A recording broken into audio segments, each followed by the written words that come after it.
Welcome to the show, everyone. I'm Amy. And I'm Sarah, and today we're going to be discussing Whispers of You by Cowles. The first few minutes, we're going to do a brief review of the story without any spoilers. Then we are going to shift into a deeper book discussion, which is going to include plenty of spoilers. But don't worry, we're going to let you know before we do shift into that deeper discussion. Okay, so before we shift into that, Amy's going to give us a brief summary of Whispers of You.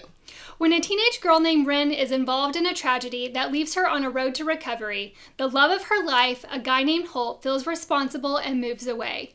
10 years later, he returns to his small hometown to try and make amends for the hardship he caused in Rin's life by walking away. This is a heartfelt second chance romance with strong family dynamics and an element of suspense woven throughout. Sarah, what did you think of Whispers of You? Okay, I loved this story because, how do I say it? How do I put it into words? I loved there was a little bit of mystery to it.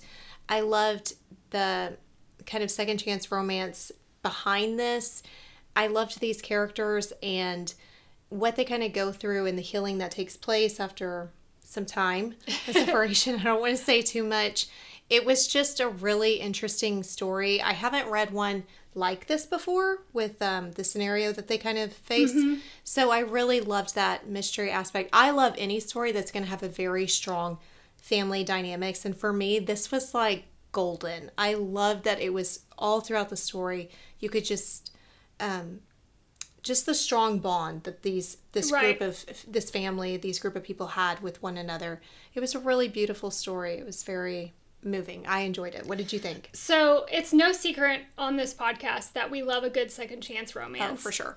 But I do have to mention that I think this is the author's debut novel, and I really liked her writing style of this. I always love a good dual point of view storytelling type, and I found the characters to be very likable. I love the family dynamics that you talked about there.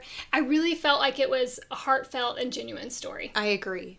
Let's shift into our ratings. Angst. Okay, this was a 3 for me, and I kind of wondered if I could go a little bit higher with this one because there is some stuff that kind of goes throughout, but I didn't feel as overwhelmed as I could have. Okay. And I won't say any more than that until we get into the deeper discussion because there's something that was not happening that helped bring that rating down for me. So you go ahead. What's yours? So I was a little under you. I gave 2.5. This was definitely on the drama side of things.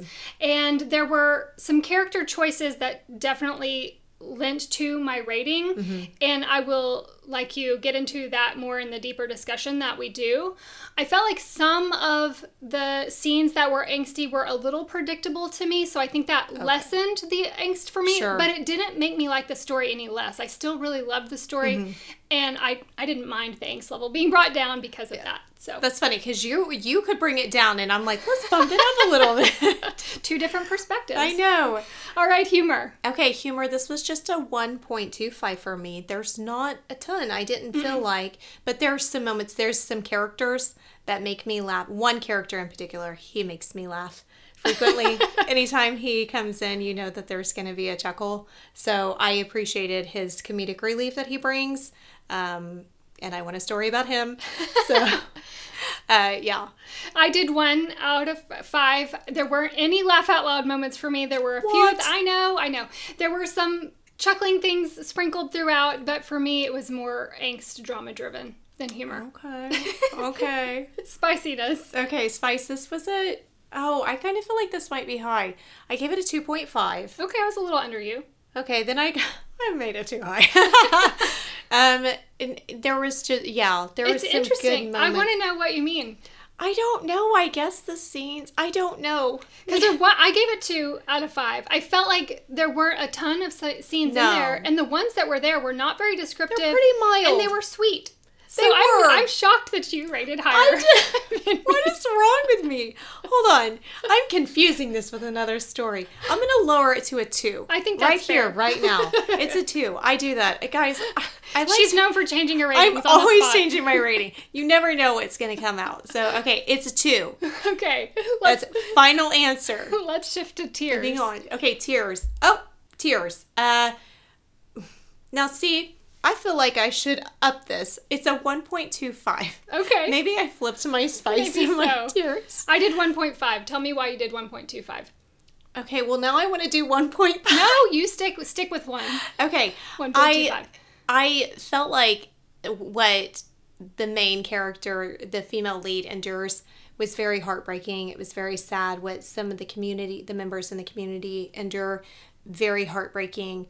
But I didn't feel like there is an element, again, I'm not going to share here, that was not,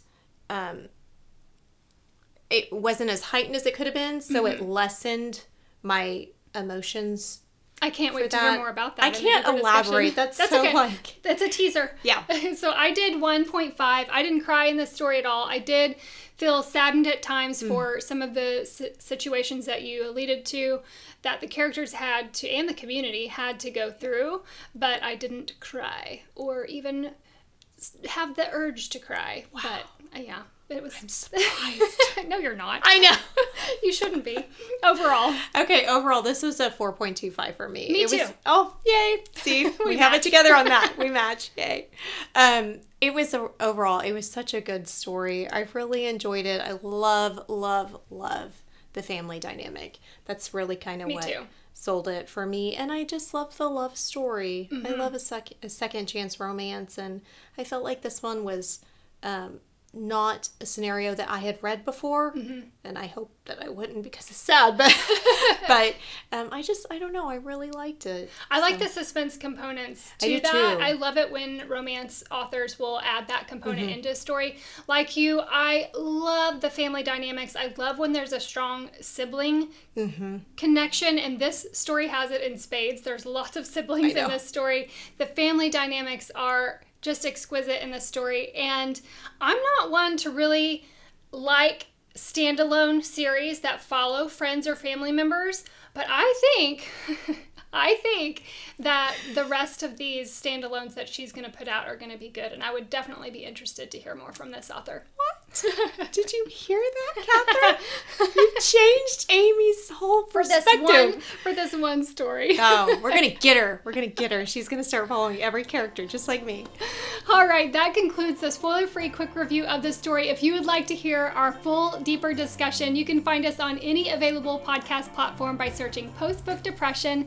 Then you can find us on social, on Instagram, we're at Post-Book Depression Podcast, on Facebook in our Post-Book Depression Podcast discussion group, and you can always email us at postbookdepressionpodcast@gmail.com.